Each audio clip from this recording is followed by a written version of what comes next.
So next topic start कर रहे हैं हम continuous distributions.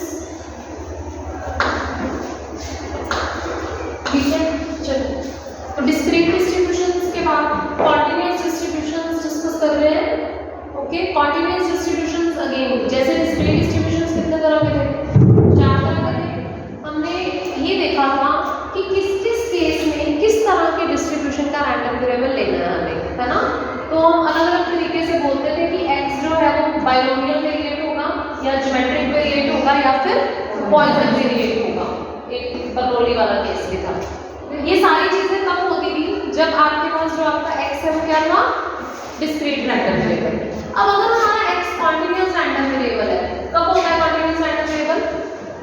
x continuous random variable कब होता है? जब x अनकाउंटेबल वैल्यूज को ऑप्ट करता है। याद है ये चीज? जो x है या तो वो काउंटेबल मैनी वैल्यूज ऑप्ट करेगा या फिर अनकाउंटेबल मैनी वैल्यूज ऑप्ट करेगा। अगर हमारा x uncountable many values opt कर रहा है तो हमारा x क्या होता है?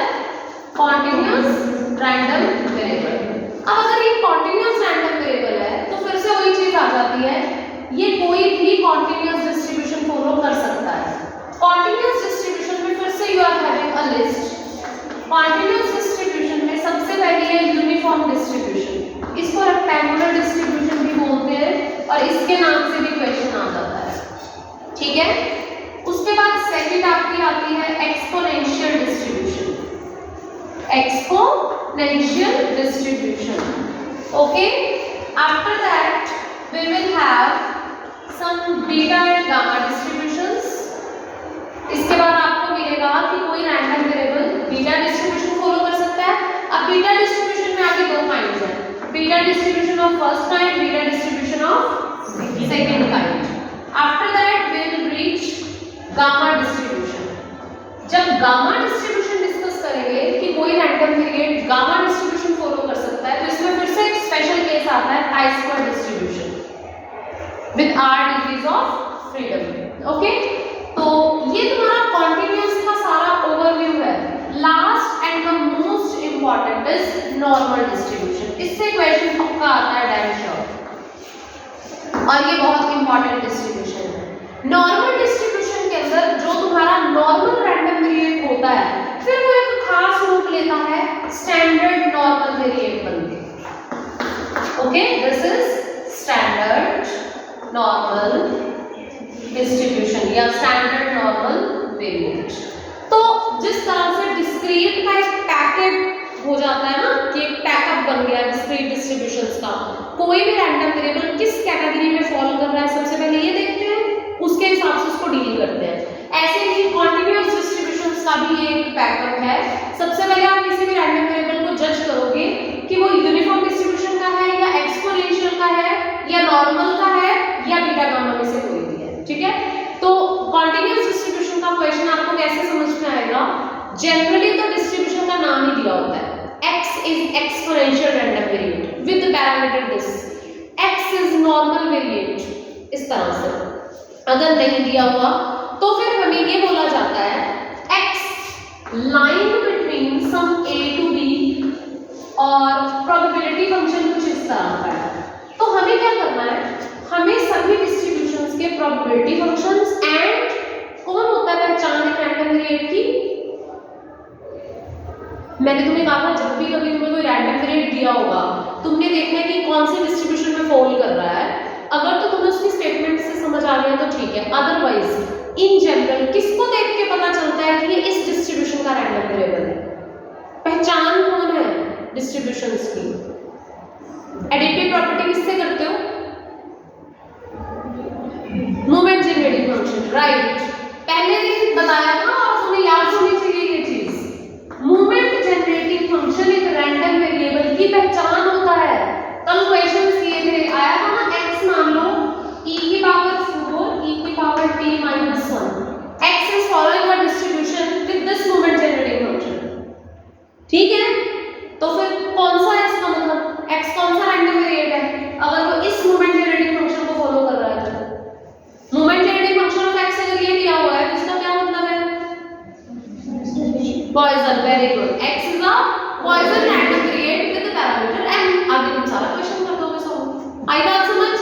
तो जनरली या तो हम प्रोबेबिलिटी फंक्शन को पहचान देखेंगे और या फिर moment generative function. Is it okay? Clear है? यूनिफॉर्म डिस्ट्रीब्यूशन बहुत इंपॉर्टेंट है। जनरली इसका जैसे लास्ट टाइम इसका थ्योरी क्वेश्चन आया था, मीन डेविएशन अबाउट मीन निकालो।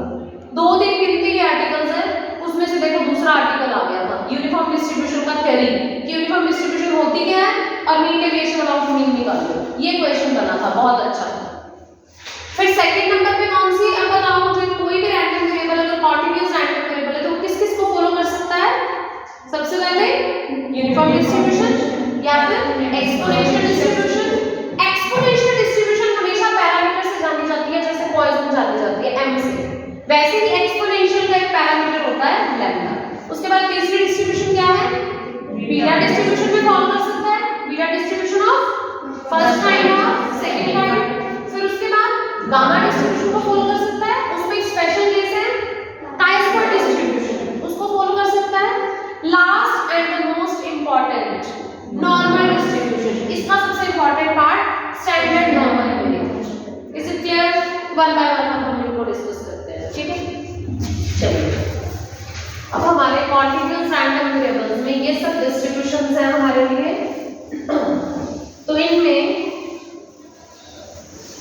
सबसे पहले डिस्ट्रीब्यूशन कौन सी है आपकी? यूनिफॉर्म डिस्ट्रीब्यूशन, जिसको हम रेक्टेंगुलर डिस्ट्रीब्यूशन भी बोलते हैं। ओके, इसको आप लोग रेक्टेंगुलर डिस्ट्रीब्यूशन भी कहते हैं। क्यों कहते हैं आपको खुद को भी समझ में आ जाएगा।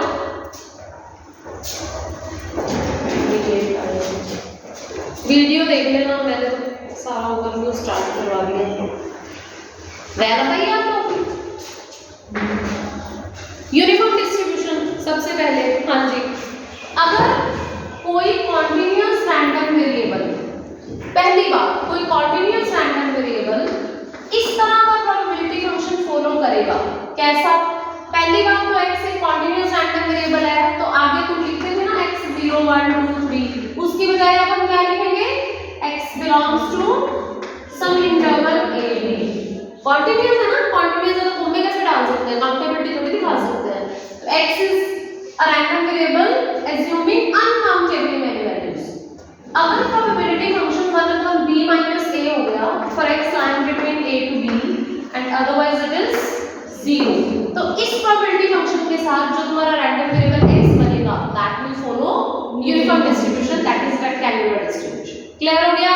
अब तुम्हें ये भी समझ में आ गया होगा कि उसका नाम रेक्टेंगुलर भी क्यों बोला जाता है, उसको रेक्टेंगुलर डिस्ट्रीब्यूशन भी कहते हैं। क्यों कहते हैं बच्चे? एक कांस्टेंट वैल्यू तो एज्यूम कर रहा है प्रोबेबिलिटी फंक्शन, उसके आगे तो जा ही नहीं रहा है ना। 0 पे इसकी वैल्यू 0, कोई पर्टिकुलर a से b जो है सिर्फ उनमें हमारा फंक्शन प्रोबेबिलिटी एज्यूम कर रहा है, वो भी कितनी? 1/b minus a। तो ये तुम्हारी सारी रहेगी 0, a पे जाके इसने क्या प्रोबेबिलिटी एज्यूम कर ली? b minus a। तो a से लेके b तक इसकी प्रोबेबिलिटी क्या रहती है? 1/b minus a। After that अगर मान लो b से भी आगे की बात करी जाएगी तो that will be the separate case, ठीक है? This is the graph of probability function for a uniform distribution. क्या ये तुम्हें रेक्टेंगल जैसा नहीं नजर आ रहा? 1/b minus एक पर्टिकुलर वैल्यू होगी, a से लेके b तक उसने बस वही लेना है ऐसे। तो इस वजह से इसको और क्या कहते हैं? Rectangular distribution. Got it? Okay, तो ये इसकी सिंपल सी बातें हैं। सबसे पहला काम क्या करना होता है अगर कोई क्वेश्चन आ जाए तो? Let x be a random variable assuming uncountably many values with probability function this one, then x is defined as a uniform or rectangular random variable. Okay, if x is a uniform random variable, its probability function graph is given by this and cumulative distribution function, हाँ जी, वो कैसा दिखेगा बच्चों? Continuous distribution है। Cumulative distribution कैसे लिखते थे? अच्छा, एक काम और करना पड़ेगा, जैसे प्रोबेबिलिटी फंक्शन लिखोगे उसको डिफाइन भी तो करना पड़ेगा ना कि ये एक वेल डिफाइंड प्रोबेबिलिटी फंक्शन है। दो बातें कौन सी? ग्रेटर देन 0 दिख रहा है ग्रेटर देन 0, x a से b तक लाई कर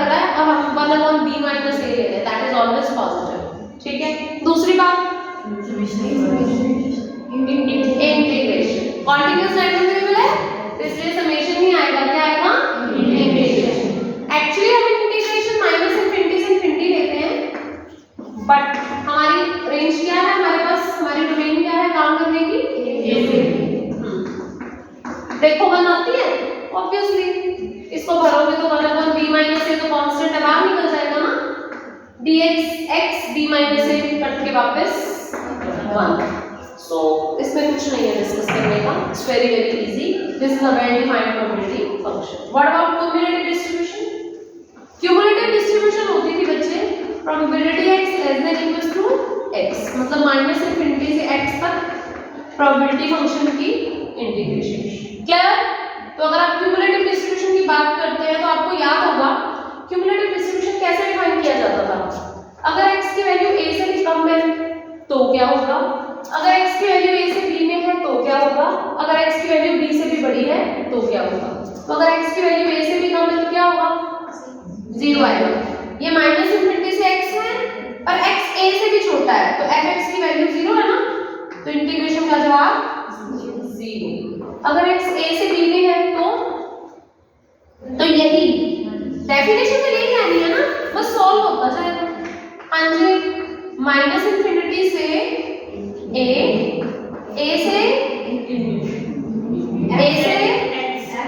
वेरी गुड x, कोई बोलेगा इंफिनिटी, कोई बोलेगा b, पर तुम्हें याद होना चाहिए क्युमुलेटिव डिस्ट्रीब्यूशन में मैंने यही चीज तुम्हें समझाई थी कि b मत लिख देना, बच्चे ये गलती करते हैं। क्या आएगा? x, क्योंकि ये फंक्शन ऑफ x है ना, कैपिटल fx है। ओके, तो माइनस इंफिनिटी से a में f की वैल्यू 0 है, a से x में अपर वैल्यू डाल देंगे, इसको सॉल्व करिए, dx की integration x minus a, so what will you get? Done. उसके बाद जब आपका x b से भी बड़ा है तब यही इंटीग्रेशन माइनस इंफिनिटी से a से b, क्योंकि हमारा x तो इस बार b से भी बड़ा है ना, b से x। क्लियर होगा क्या? b से बड़े में भी प्रोबेबिलिटी फंक्शन 0 है, a से छोटे में भी 0 है, इसको सॉल्व करके आंसर क्या आएगा? That's all. क्लियर?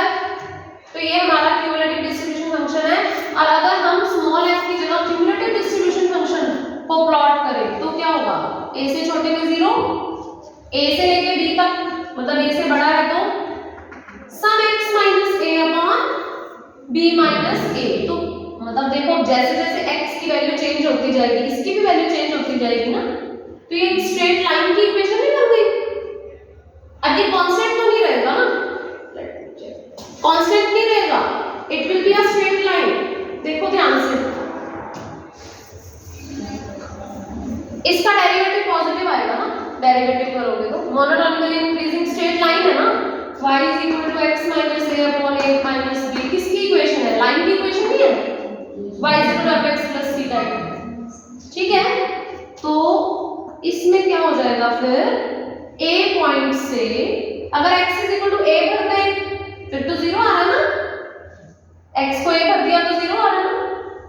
ये रहा क्युमुलेटिव डिस्ट्रीब्यूशन, a से लेके b तक बढ़ता जाएगा, b पे आके क्या वैल्यू ले लेगा? b minus a upon b minus a 1। समझ में आ रहा है? तो a से b तक ये एक स्ट्रेट लाइन की तरह बिहेव करेगा और b पे आके it assumes the value 1। Got it? उसके बाद बेटा इतना इजी है, अगर इसमें थ्योरी पूछ लिया जाए क्वेश्चन कि क्या होता है तो तुम्हें यही कहानियां बतानी पड़ेगी और क्या बताओगे। You should know this. Is it clear to everyone? चलिए, उसके बाद फिर हमें पता ही है हर डिस्ट्रीब्यूशन में प्रोबेबिलिटी फंक्शन डिफाइन करते हैं हम क्या करते हैं बच्चों? Momentary function, mean, variance, cumulants, moments और मीन डेविएशन अबाउट मीन, मतलब जितनी भी कॉमन प्रॉपर्टीज है सब, ठीक है। चलिए, first and second properties very very important. Mean जो है यूनिफॉर्म डिस्ट्रीब्यूशन का, ये तो तुम्हें बिल्कुल पता होना चाहिए। This is b minus a या a माइनस b, कुछ भी लिख लो, अपॉन 12। हाँ जी, ये आता है कई बार पूछ लिया जाता है, प्रूव करो यूनिफॉर्म डिस्ट्रीब्यूशन का का मीन ये है और वेरिएंस ये है। बट इट डायरेक्ट आर्टिकल्स है, बहुत आसान है, इनको सॉल्व कर लेना। मीन क्या होता है? एक्सपेक्टेशन एक्स है तो अब आप घूम रहे हैं आगे वाला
ऊपर डिस्ट्रीब्यूशंस के नाम, फिर प्रोबेबिलिटी फंक्शंस, फिर मूवमेंट जेनरेटिंग फंक्शंस, फिर मूवमेंट्स, क्यूटोसिस, स्क्यूनेस और मीन वेरिएंस, मतलब जितने भी स्टैंडर्ड प्रॉपर्टीज है। एडिटिव प्रॉपर्टी भी लिखो नीचे। कल चार्ट तैयार कर लाना और तुम में से कोई कल छुट्टी नहीं मारेगा, मैं कल चैप्टर खत्म करा दूंगी। 2 लेक्चर आज, 2 लेक्चर कल, दैट्स ऑल। ठीक है, मतलब मुझे बहुत शॉकिंग चीज लगी कि उन्होंने भी बच्चों ने बताया नहीं तो अपन 2 दिन में बाइंड अप भी कर देते हैं। नेक्स्ट क्लास प्रॉपर्टी देखो, 4th property, mean deviation about mean of rectangular distribution. हाँ जी, ये प्रॉपर्टी लास्ट टाइम एग्जाम में आई है, बताया ना मैंने अभी भी। तो this is again mean deviation about mean. क्या होता था? Expectation of x minus mu का, यही होता था। अभी हम किस पे काम कर रहे हैं? कॉन्टिन्यूअस डिस्ट्रीब्यूशन पे। तो जब भी एक्सपेक्टेशन दिखनी है तो x माइनस म्यू का मोड, साथ में प्रोबेबिलिटी फंक्शन और इंटीग्रेशन। अब ये चीज मैं तुम्हें ऑलरेडी क्लियर कर चुकी हूँ कि a से b में काम हो रहा है तो आपकी लिमिट्स a से b में चेंज हो गई। 1/b माइनस ए कांस्टेंट है वो बाहर निकल आया, बचा क्या? Mod x minus mu. अब इसको कैसे सॉल्व करते होते हैं? कुछ भी सिंपल y पुट करो और मोड को सॉल्व करो।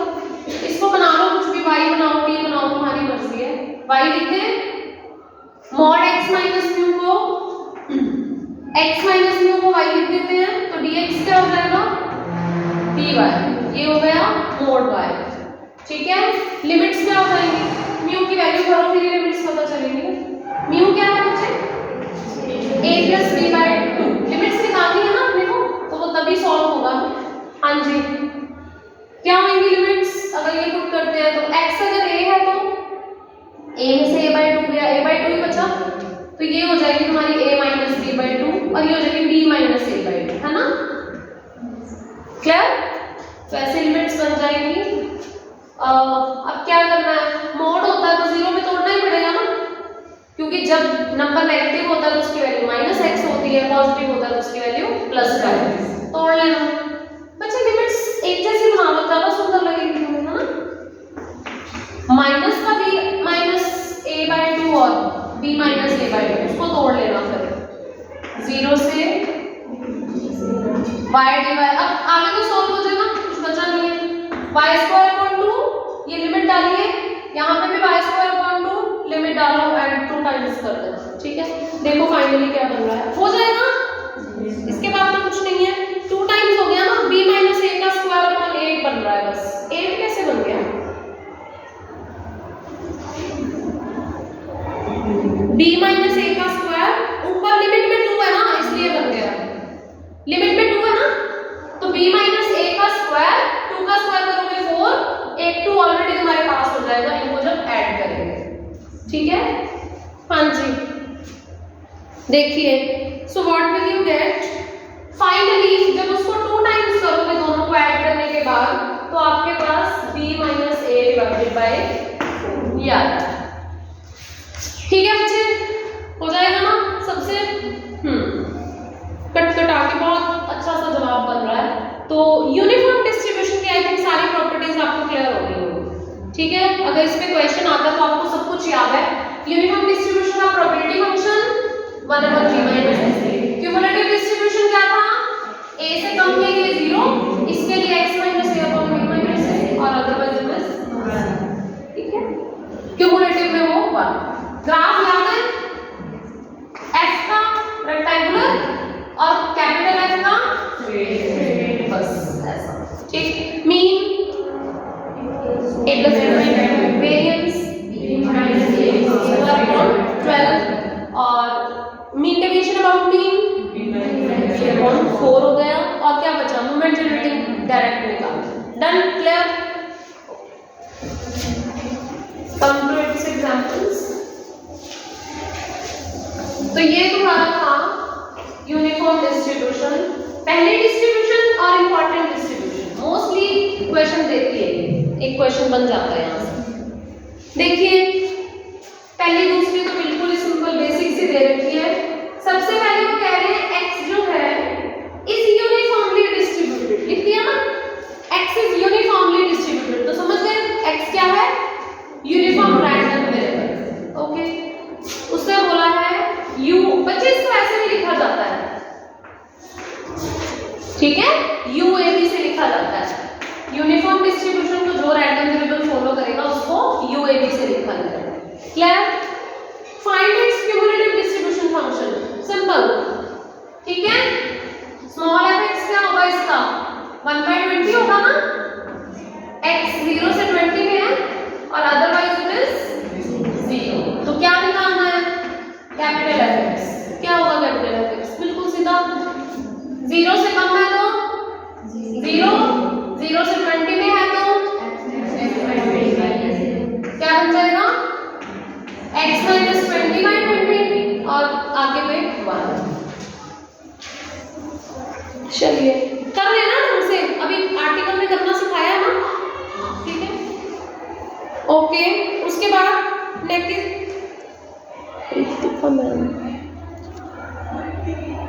हाँ जी, नेक्स्ट देखिए सेकंड एग्जांपल है। जैसे आप लोगों को ना यही समझना है कि आपको स्टेटमेंट पढ़ के पता चलना चाहिए कि किस डिस्ट्रीब्यूशन में हमारा रैंडम वेरिएबल फॉल कर रहा है, ठीक है।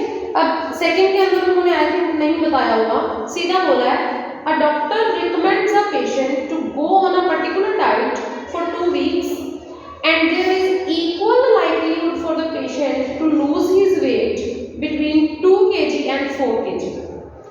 There is equal likelihood for the patient to lose his weight between 2 kg and 4 kg. क्या मतलब समझे तुम, इक्वल लाइवलीहुड, इक्वल लाइवलीहुड्स होते हैं ना, जैसे मान लो 2 चीजें हैं, हो भी सकता है नहीं भी हो सकता, तो फिर उसके हैपनिंग की प्रोबेबिलिटी कितनी होती है, हाफ, वो चीज है इक्वल लाइवलीहुड। उसने कह दिया ना, इक्वल लाइवलीहुड का मतलब है जो प्रोबेबिलिटी है आपकी, probability x = x means fx, इसी को तो fx कहते हैं। उसने कहा वो कितनी है, हाफ। तो इसका मतलब बोला है उसने कि वेट 2 kg से 4 kg तक लॉस हो सकता है, मींस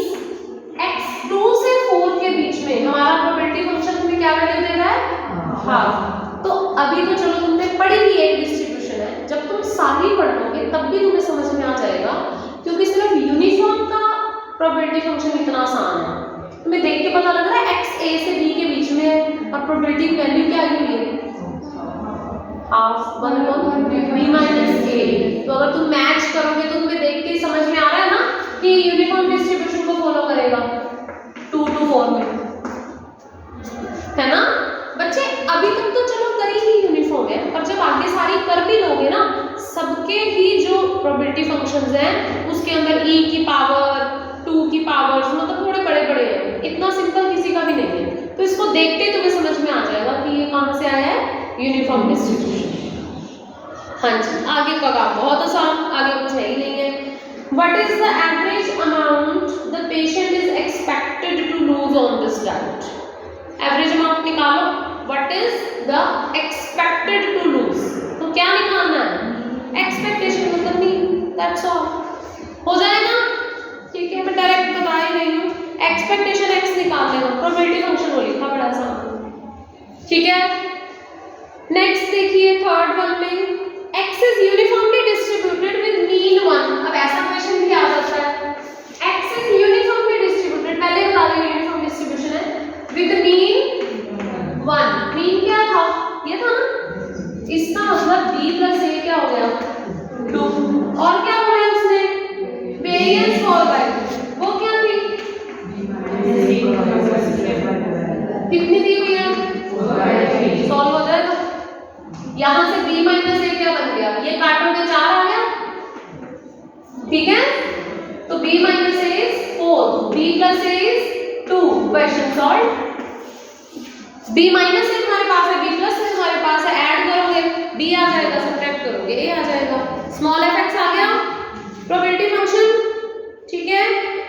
उसके बाद find probability x less then 0, x less then 0 क्या आएगी, लिमिट्स क्या है, a और b क्या है, -1 और 3, इसीलिए उसने लेस देन 0 बोला है ना। लेस देन 0 का मतलब है 0 से कम की प्रोबेबिलिटी। तो क्या करना है, -1 से 0 तक इंटीग्रेशन। कैपिटल F नहीं पूछा, स्मॉल f नहीं पूछा है ना, प्रोबेबिलिटी पूछी है सीधी, -1 से 0 तक इंटीग्रेशन कर। इज इट क्लियर, ठीक है ना। प्रोबेबिलिटी x लेस देन 0 लिखोगे तो तुम ऐसे -∞ से 0 fx dx, यही चीजें समझा रही हूँ तुम्हें, क्योंकि वो शुरू ही -1 से हो रहा है, तो अगले स्टेप में -1 से 0 fx dx बस कैलकुलेट कर लेना है। हाँ जी, नेक्स्ट है जैसे फोर्थ वन, x भी यूनिफॉर्मली डिस्ट्रीब्यूटेड रैंडम वेरिएबल, सब में दिया हुआ है यूनिफॉर्मली डिस्ट्रीब्यूटेड। मुझे नहीं लग रहा कि कोई कंफ्यूजन होएगी किसी को, पता लग रहा है ना। फिर से बोल दिया यूनिफॉर्मली डिस्ट्रीब्यूटेड है -2 से 2 में, जब क्या है यूनिफॉर्मली डिस्ट्रीब्यूटेड है -2 से 2 में, तो fx तो निकल ही आया, क्या आएगा fx 4 नहीं आ जाएगा, b माइनस a करना होता है, हाँ, अदरवाइज इट इज 0। क्या पूछा है, find probability of mod x minus 1 greater than equal to half। mod x greater than a क्या होता है, या तो x a से बड़ा हो या फिर x minus a से छोटा हो। इसको सॉल्व करना थोड़ा मुश्किल है, mod x less than a को सॉल्व करना ज्यादा आसान नहीं होता, मतलब इसमें तुम दो केसेस लेके चलोगे, है ना। इसको निकालना चाहते हो तो 1 minus probability of mod x minus 1 less than half, ये निकालो। क्लियर, कोई बात, हाफ से बड़ी निकालने की जगह 1 में से हाफ से छोटी माइनस कर देते, तो हाफ से बड़ी रह गई, क्लियर, बस ये सीधा हो जाएगा। What is this, x lies between -½ to half, 1 add कर देना थ्रू आउट, तो क्या हो जाएगा, x लाइज बिटवीन हाफ से 3/2, क्या होगा, हाफ से 3/2 तक इंटीग्रेशन कर देना, प्रोबेबिलिटी डन हो जाएगा। Next, x is a random variable with continuous distribution, with a continuous distribution, बस इतना बोला है, मतलब जो प्रोबेबिलिटी फंक्शन है वो कॉन्टिन्यूअस है। x is a random variable with a continuous distribution, function capital F, distribution function दिया है। x कोई रैंडम वेरिएबल है जिसका कॉन्टिन्यूअस डिस्ट्रीब्यूशन फंक्शन है। Then show that fx has a uniform distribution on 0 1। बच्चे स्मॉल f होता है ना प्रोबेबिलिटी फंक्शन, उसका डिस्ट्रीब्यूशन फंक्शन कौन होता है? Capital F। ठीक है, डेरिवेटिव नहीं होता, इंटीग्रेशन होता है। स्मॉल f की integration capital F, capital F का डेरिवेटिव स्मॉल f। कोई रैंडम में f कोई डिस्ट्रीब्यूशन है प्रोबेबिलिटी फंक्शन, उसका डिस्ट्रीब्यूशन फंक्शन कौन होता है? Capital F। हमें दिया हुआ है कैपिटल F एक कॉन्टिन्यूअस डिस्ट्रीब्यूशन फंक्शन है। ठीक है, कैपिटल F एक कॉन्टिन्यूअस डिस्ट्रीब्यूशन फंक्शन है। अब हमें बोला है इसका डिस्ट्रीब्यूशन निकालना हो कि ये किस डिस्ट्रीब्यूशन को फॉलो करता हो। बड़ी खास बात है, f प्रोबेबिलिटी फंक्शन था, है ना, और कैपिटल F का डिस्ट्रीब्यूशन फंक्शन पूछ लिया, तो कैपिटल F को कोई नया फंक्शन g मान लो, तभी निकालोगे। ठीक है, तो कैपिटल Fx को आप कुछ नया फंक्शन g मान लो, g of y। Okay, obviously random variable नया बनाना पड़ेगा, वैसे y मानना पड़ेगा, g तो उसकी प्रोबेबिलिटी होगी ना। x तुम्हारे पास रैंडम वेरिएबल होता है जब तुम उसके किसी भी फंक्शन की प्रोबेबिलिटी निकालना चाहते होते हो, तो आती है ना निकालनी। वो वाला फंक्शन लिखो, साथ में प्रोबेबिलिटी लिखो और काम करो। बट यहाँ सारा काम किससे हो रहा है? डिस्ट्रीब्यूशन फंक्शन से। ठीक है, क्योंकि यहाँ हमारे पास गिवन डिस्ट्रीब्यूशन फंक्शन है, तो हम क्या कर सकते हैं, इसकी डिस्ट्रीब्यूशन निकालनी है। इसकी डिस्ट्रीब्यूशन निकालने के लिए सबसे पहले इसको एक नया रैंडम वेरिएबल y सपोज करेंगे, और डिस्ट्रीब्यूशन क्या होती थी? ये होती थी, ये सबको याद होगी। y अगर रैंडम वेरिएबल है तो डिस्ट्रीब्यूशन फंक्शन कैपिटल G और प्रोबेबिलिटी फंक्शन स्मॉल g। ये क्या होता है? ये होता है ना, ये क्या हो जाएगा? Is it okay? ऐसा ही होगा। What is this? अब एक तरह से सबको नजर आ रहा है कि ये f इनवर्स y, मतलब ऐसी वैल्यू देके जाएगा। नजर आ रहा है ना सबको, है ना? बट f इनवर्स एग्जिस्ट करेगा, इसको लिखना पड़ेगा हमें। कैपिटल F स्टेटमेंट में ऐसे थोड़ी उन्होंने कॉन्टिन्यूअस दिया है, इसीलिए दिया है। कैपिटल F हमेशा मोनोटोनिकली इंक्रीजिंग होता है ना, क्योंकि ये पिछली वैल्यूज को ऐड करता जाता होता है, तो ये क्या होता है? Monotonically increasing. और कैपिटल F स्टेटमेंट में बोला है कॉन्टिन्यूअस भी है, कोई भी फंक्शन कॉन्टिन्यूअस भी है और इंक्रीजिंग भी है, तो 1 1 1 2 बोथ नहीं हो गया। कॉन्टिन्यूअस तो है, उसने रुकना ही नहीं, ऑन टू वाली प्रॉपर्टी आ जाएगी। मोनोटोनिकली इंक्रीजिंग है, इसलिए 1 1 भी होगा। इंक्रीजिंग ना होता तो फिर तो ये भी हो सकता था दो नंबर एक पे चले जाए। Got it? ठीक है, तो इस वजह से इसका इनवर्स जो है वो पक्का एग्जिस्ट करेगा। अब हम लिख सकते हैं, अगर इनवर्स एग्जिस्ट करेगा ना, फिर तुम लिख सकते हो इसको x is less than equals to f inverse y। Is it clear? ठीक है बच्चे, तो अब इसको क्या लिखोगे? इसका कुछ नाम लिखा है, कैपिटल GY लिख दिया, उसका नाम कैपिटल GY लिख दिया। कैपिटल GY क्या है भाई? कैपिटल GY है प्रोबेबिलिटी फंक्शन, है ना? तो कैपिटल GY को कैलकुलेट किया तो ये हमें ऐसा दे रहा है। ये क्या है? ये डिस्ट्रीब्यूशन फंक्शन नहीं बन गया? ये ना मतलब थोड़ा सा मतलब स्कैन करने वाली बात है, रिजल्ट से सोचना है। Probability x less than equal to x क्या होता है बच्चों? f of x नहीं होता डेफिनेशन वाइज, तो ये क्या बन गया? Probability x less than equal to x, तो असल में ये क्या बन गया? समझ गए? ये बन गया y। Got it? तो हमारा डिस्ट्रीब्यूशन फंक्शन कैपिटल GY क्या आ गया? y आ गया y। सिंपल कैलकुलेशंस करिए, ठीक है? अच्छा, उसके बाद डिस्ट्रीब्यूशन फंक्शन से प्रोबेबिलिटी फंक्शन कैसे निकलता होता है?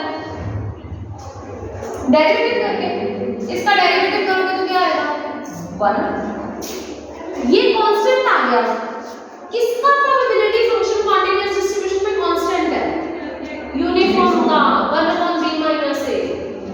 1/b माइनस a का मतलब यही होगा, क्योंकि इसका जवाब क्या है 1, दैट इज 1/1 माइनस 0।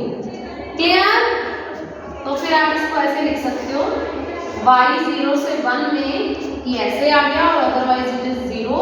इसलिए प्रूव हो गया कि जो नया रैंडम वेरिएबल है ना y कौन था? Distribution function of f। उन्होंने उसकी यूनिफॉर्म बोला ना, प्रूव करो उसकी डिस्ट्रीब्यूशन क्या होगी, यूनिफॉर्म। आई बात समझ? ठीक है, x रैंडम वेरिएबल है, उसका डिस्ट्रीब्यूशन फंक्शन कैपिटल Fx है, हमने उसका डिस्ट्रीब्यूशन निकाल के दिखाया है और वो क्या आ गया, यूनिफॉर्म डिस्ट्रीब्यूशन।